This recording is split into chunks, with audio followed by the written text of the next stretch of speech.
Hi Capricorn, welcome to your closer look reading for 20. Everything you need to know about this reading is in the description box below. Knight of Swords. Okay, that could be Aquarius. This is intended to be a romantic love reading, but it may resonate in other areas of your life. Also, this might be yours or your person's moon, rising, or Venus sign. All right, what are we looking at here for a closer month for Capricorn 20? What is going on and why? Capricorn. Alright, hold on, let me fix the glasses. There we go. With that blue light, Six of Swords. Alright, we had that Knight of Swords. What's that? Page of Cups. Six of Wands. Yay. Eight of Swords. Eight of Pentacles. Two sixes and two eights. 6, 7, 8. Interesting. 9. 6, 7, 8, 9. Wow. Alright, so, little guys here. Okay, so, what's this? Alright. Is there, okay, just now hear me out. When I say backsliding, I don't mean like in a bad way, like, oh, what, but getting water. But what, has there been some kind of like renegotiation on something, or, I don't know, further here, it feels like there's some, okay. 6, 7, 8, 9. So you're kind of revisiting, you know what it feels like? It feels like when things were, when there's like a really happy time and things just worked and it was fluid. There's either a desire to return to that with somebody, or that's where you're at now. So I don't know if there's like a returning to a situation on an upswing, or if you're just on an upswing in general. There's no return to anything. Just life is really working right now. What's this Page of Cups for Capricorn? Page of Cups, Capricorn. Queen of Swords, that could be Libra. So has there been like discussions about what you want, or are you deciding that because you've been set free, because you're moving on? You're just like, I need to give something a little distance and a break right now. What's this Six of Wands? Pardon me. Some frustration, and it's like awareness or realizing. There's been a realization and some frustration over things. So some time apart to figure out what your next move is or what you want. It's in a space right now to be able to create, though. So Eight of Swords. So we got two of Wands there. Two of Wands. Eight of Swords. The Devil. It's Capricorn. What's this? Eight of Pentacles. Nice. 10 of Cups. Good view. 7 of Pentacles here. Oh, yay. Glad for that. Queen of Cups. Hold on a minute. 9 of Swords. It was time. That's why. All right.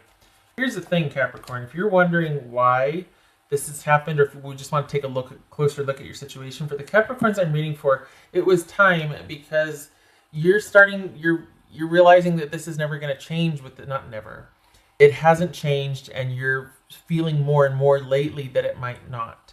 And you've got to start looking after yours and your own, or you want to start looking after yours and your own. You've got a money cycle coming in, and you're wanting to take advantage of that. And you're starting to think that while there's a love for this person, if they can't meet you, if they can't change, or if there's always going to be that possibility of them backsliding or extended issues or whatnot that's going to take away from you to being able to progress. I'm not talking about somebody having a bad day. I'm talking about something that kind of gets in the way of, like, is directly related to you two being able to move forward and be an absolute unit. So this is somebody that can't promise you that, and you know it. And they feel like they don't know what to do about that. And you don't really you're sympathetic, but you can't sacrifice. And you know this. I'm not telling you anything you don't know. Your position on this, what's showing here, is that you can't waste any more time being forgiving, cutting them slack, and moving forward. And you've got money coming in. And I think either you know that or you don't know that yet. But maybe intuitively you know this, because you're sort of focusing and shifting your focus to that right now. Money coming in, what's best for your future, what you want to create. You got some decisions you're going to be making. You're basically like, look, I need to think about myself and future logically. And I let's be honest, for some of you, you'll be like, I'll always be here, but the dust needs to settle for you. I can't keep doing this. So until then, I have got to do me, and I've got to move forward. I love you. I do. But, you know what I mean? Some people say when you say that but, it negates what you just said. But in this situation, it applies. So maybe it's I love you and I need to move forward. I love you and I have to do what's best for me. you know, because it's true. You do. And it's time. It was time for you to confront this. If you haven't, you're going to, because you just can't. So you're going to be abiding both. You're going to be abiding this need, and knowing that it is simply time for you to put this over here, and your life gets to be here, instead of this being here and your life being over here, and you trying to really attend to this and get it up to speed so that you two can be. Nope. Your focus has shifted. It's reversed now. And your person would like you to know, I think your person, what's showing here is that your person's wanting you to know that they are trying. They're looking for ways. They're considering all options. They're trying to, but I don't think they get that that's what the issue is that the whole, well, I'm trying, that's not noble or virtuous. At some point, that saying, well, I'm trying, has the exact opposite effect that you would think it would have if someone says, I'm trying. Oh, good for them. They're trying. No, it gets old when that's the whole state of the relationship as well. We're trying to, when are you going to do? You know what I mean? Like, when are we just going to be? When are we? Us. And I think that's what the issue is that this person is in a constant state of, and you're like, I don't want to be trying anymore. I don't want to be waiting. I don't want that. Ugh.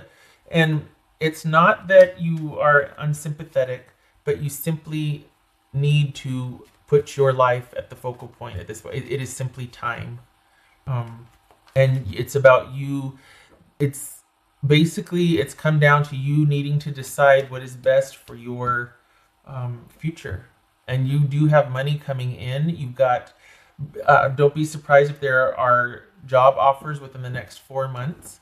It looks like at least one new job offer. That's interesting because that didn't come up before. So it's that alone. You're just like, well, I'm not going to turn down that. I'm not going to put that on hold. I've got to look out for myself in the future and do what's best in my best interest. And it's just time. It's time. This is about you shifting your focus and priorities for your future, your good, your best interest, your emotional well-being.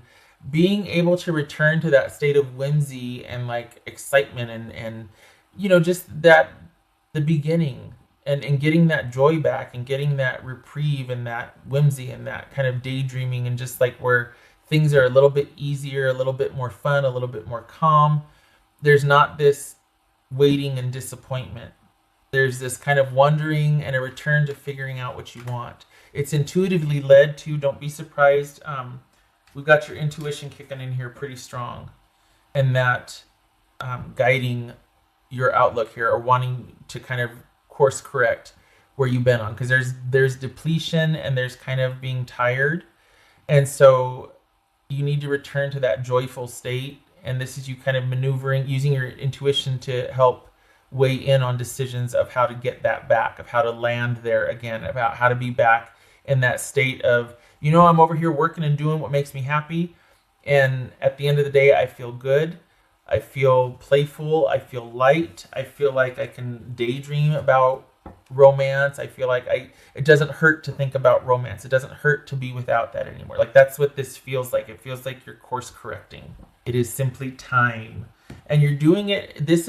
What's nice is that you're doing it not in the aftermath of some kind of trauma or drama. You've cut that off at the past, and you're just like, you know what? Before it gets to that point, I don't want any drama or trauma, and I don't want you to hate me, and I don't want to hate you. But I do need to kind of stop it right here. I don't want to have any regrets. So I'm going to course correct. I know you're trying, but it's coming to the point where that's just not enough anymore, and I can't wait. I don't want to wait. And it's as simple as that. And this needs to be said.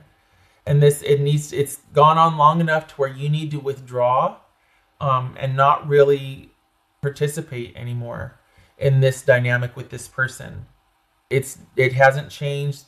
For the Capricorns I'm reading for, I don't know how long it's been going on, but this is somebody that they might be doing their level best, but it's not making much of an impact or where it would need to be for you two to be what you want it to be. And it's time. This is not your first go around with this issue with this person. So they could have designs on wanting to do that and, all these ideas, but it has to happen. They can't just be like, well, I'm trying and I'm going to work this out. I'm going to do this and that. Call me when it does. Call me when it is or when it was or did, whatever. But I don't want to be a part of the process anymore. I don't want to be your cheerleader. I got my own things I need to cheerlead. I want a cheerleader. So this is you pulling way back and starting. And there's also, let's just be honest, there's also, because of your pulling back and minimizing your involvement and kind of returning to that place of like just wanting to be able to appreciate the little things again in your life, not be so stressed and harried and rushing. With that lightening of the load comes this learning curve, or like this getting some perspective and understanding and learning and understanding the dynamic that you two have going on. And you're kind of, for the Capricorns that I'm reading for, you are kind of the emotional support. You're kind of the one you're kind of the rock. And your person's the one that's kind of been running around and had some things going on and chicken with their head cut off and this, that, and the other. And you're like, no, I can't do that for very long. Like energy and resources are best spent like when that's an appreciated thing, not when it's just like kind of thrown into this pit, never to be seen again. Like you don't get it back is what I'm trying to say.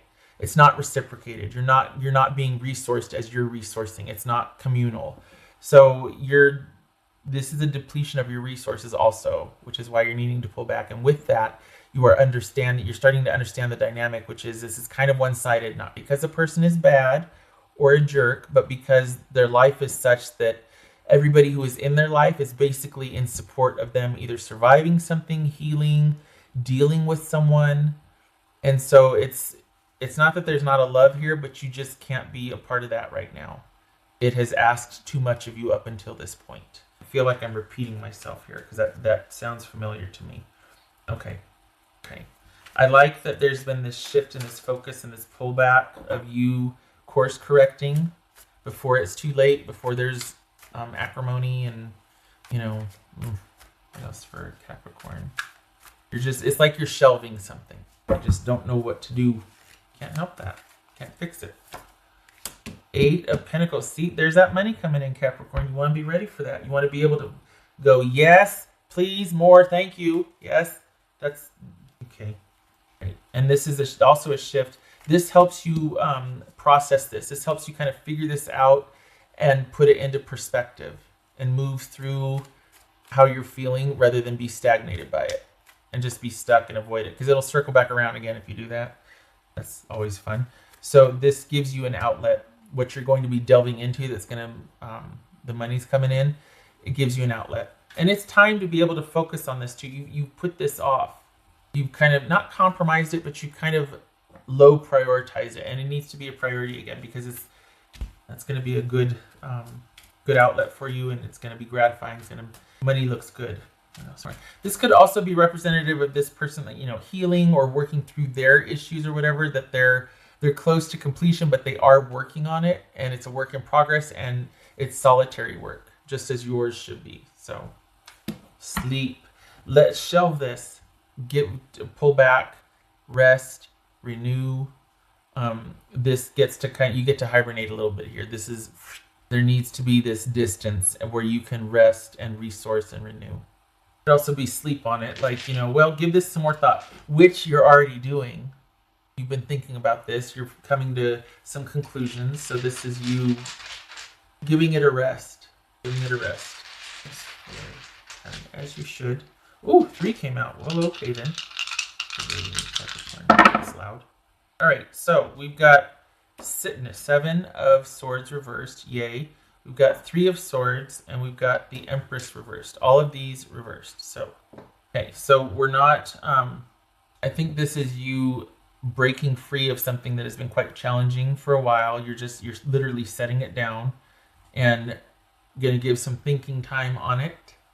This could be allowing time to heal, giving your person time to heal and to process, you taking the time to process. Codependent situation could be very one-sided or very just one of those things where all this effort goes to no fruition. Like nothing comes of all this effort. It's very disappointing, and it serves to drive a wedge between you and your person rather than nurture the connection. And so we've got quite literally tapping out, like just, okay, giving this a rest and seeing things clearly. not being waylaid by the heartache and the sadness, coming out of the heartache and sadness, seeing it for what it is, being realistic about it, releasing, being optimistic and forgiving. So this is you coming to terms with how everything is, understanding the dynamic and having it in perspective, and taking that time to pull back so that you can figure things out and redirect your energy to where it's much more stabilizing and profitable for you for right now. For right now. And it does get to be your choice. It could be for permanent or it could be for right now. Either way, you get to be back in the driver's seat because you're taking a break, a much needed break. And it's very good that you do so because you've got a money cycle coming in. So yay. Okay. All right, Capricorn, I hope this was helpful. If you're wondering what was going on, there's been a shift, and it's you taking back control and not wanting to be a part of that dynamic anymore, as you shouldn't. It's costing you too much. Money's coming in. So yay for that. Okay, I hope to see you in the next reading. Keep your head up. Thank you for coming by, and much love and support to you for this. Okay, you take care.